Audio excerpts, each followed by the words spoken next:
آقا ترند من گرفتم. همینی که از همه دارم. تو نگی. آقا اصلا به تو چه؟ دلم میخواد پول همه ریزم تو جو.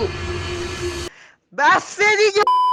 یارو خودشو در فرایند تولید پاره میکنه بتونه یه چیزی بسازه فروش بره، سگ نمیره بخرتش. بعد یه همچین رندوم بولشتی میاد یهو معروف میشه، قیافت نگاش کن. شبیه بچه فامیل میمونه وقتی میفهمه تو گوشیت بازی داری. شب چطور میخوابی ناموسن؟ بابای صبح تا شب داره جون میکنه پول 1 کیلو گوشتو میده، بچهش میاد خونه میگه فرزندم چی خریدی؟ میگه لبوبو. What the fuck؟ حالا شاید به دور از شوخی بپرسین از خودتون که این از کجا اومده و باید بگم که سوال خوبیه. همونطور که مطلع هستین نسل ما به میکرو ترند خیلی علاقه داره و خب لبوبو هم جز یکی از این نمونه میکرو ترنداست که بعید میدونم چند وقت دیگه دست کسی باشه. این بیلبیلک محصول یه شرکت چینی عروسک سازی به نام پاپ مارت هستش که فیگورش توسط آقای کاسینگ لانگ طراحی شده. پول لبوبوهاتون رو میخوایم پس بگیریم باید از اون بگیریم. اولین بار پریش جهانی شدنش به لطف خانم لیسا از گروه کیپاپ بلک پینک محقق شد کرد.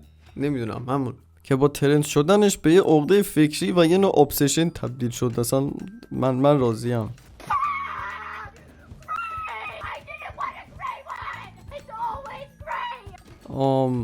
آره خواستم یه دیدگاه صرفا داده باشم که منظورم از ابسشن چیه. لبوبو به طور کلی طراحی نشده که خوشگل باشه، طراحی شده احساس کنه خوشگله. ولی هر کی بهم میگه خوشگل داره میخوره. منم انقدر پول واسه این عروسک میدادم باید بهش میگفتم خوشگل. ترویج کلکسیون گرایی. لبوبو سمبولی از جنزیه که تمام عواطف شرارت، هیجان، شادی و خودآگاه بودن رو در خودش داره و از اونجایی که تو دنیای زندگی میکنیم که مردمش در آن واحد تصمیم میگیرن چی میخوان، لبوبو پشت ویترین به همه سلام میکنه.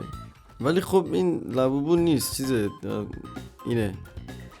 کمپانیام دارن فقط محصول نمیفروشن بلکه دارن هویت و احساسات به مردم میفروشن. از طرفی بحث بلایند باکس میاد وسط که شما به دوپامین سلام میکنی، یعنی عملا شبیه لاتاری و اسلات ماشینه. اسلات ماشین؟ آره. یعنی تضمینی وجود نداره که بین فاکینگ 72 تا مدل نسخه لبوبو یکی کمیابش در بیاد بری پی کارت. ولی خب شما با داشتن نسخه کمیابش میتونین شیاف کنین. آره لبوبوی تو چه رنگیه؟ موضوع بعدی موضوع فومو یا fear of missing out. یعنی چی آقا؟ یعنی میگن به تعداد محدود یه چیز ساختیم، بعد مردم حس میکنن اگه نخرن دیگه در آینده های دور گیرشون نمیاد و دچار پشیمانی میشوند و قاعدتا رفتار هیجانی جامعه نسبت به همچین بحران خیلی بی‌معنی شرایط رو بدتر میکنه و از سر همین قضیه قیمت ها میپاچه بالا. موضوع بعدی سلبریتی ها و اینفلوئنسراست که خب وقتی میاد یارو میگه پوز نیست سبک زندگیه، انتظار نداری وضعیت بهتر بشه. خلاصه این که خانم لیسا از گروه بلک پینک اومد یه پست در مورد خریدش تو تایلند گذاشت و یه آره دیگه بعد کیم کارداشیان اومد وسط تو دیگه فشن شد واسه خودش. قضیه بعدی تیک تاکه که لجنزاری از برین رات های مجازی رو تشکیل میده. البته ناگفته نماند که اینستاگرام بدتره. خب آره دیگه همه چی از اونجا شروع میشه. وقتی میری تو خیابون میبینی ملت با شورت و دمپایی اومدن بیرون، میپرسی چیه، میگه داداش کراکس پوشیدم. فکر میکنه خیلی با کلاسه چون میدونی تو آمریکا کونشون رو نمیشه. موضوع بعدی اصل آشنایی اکسپوژر افکته که یه بابای سال 1968 میاد میگه ما هر چقدر بیشتر با چی روبرو بشیم احتمال اینکه اون رو دوست داشته باشیم بیشتر شده و نسبت به اثر منفیش بی‌تفاوت‌تر میشیم، که کاملا در مورد ریخت و قیافه لبوبو صدق میکنه. جا داره اینجا از آموزش پرورش برای اولین آخرین بار تشکر کنیم بابت اینکه لبوبو رو مدارس بن کرد. خلاصه اینکه راههای بهتری هست اگه میخوایم پولاتون رو هدر بدیم، ولی آره دیگه والا چیزی نمیمونه بخوام بگم. تو چنین شرایط خوب مملکتی واقعا دنبال کردن ترند شبیه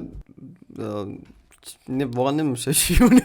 مینوال که من اینجا نشستم شما دارید گیم پلی یه برال پلیر نوب سگ رو تماشا میکنید که نمیتونه همه کامبو یاد بگیره. ولی خب به صورت کلی در نهایت میخوام بگم که شما تو ایران زندگی میکنین و در آینده دور یا نزدیک قراره از این چیزا بیشتر یا کمتر ببینین. پس سعی کنین خودتون رو کنترل کنین و پولتون رو تو آشغالی نریزین. مرسی که تا اینجا ویدیو همراه بودین. امیدوارم لذت برده باشین و حداقل تاثیرگذار بوده باشه. من آقای نام خیلی زحمت کشیدیم واسه این ویدیو، پس لایک یادت نره. به قول آقای مگری شما رو به خداوندهای کاستومایز شده می سپاریم. حالا سایزش دست شماست.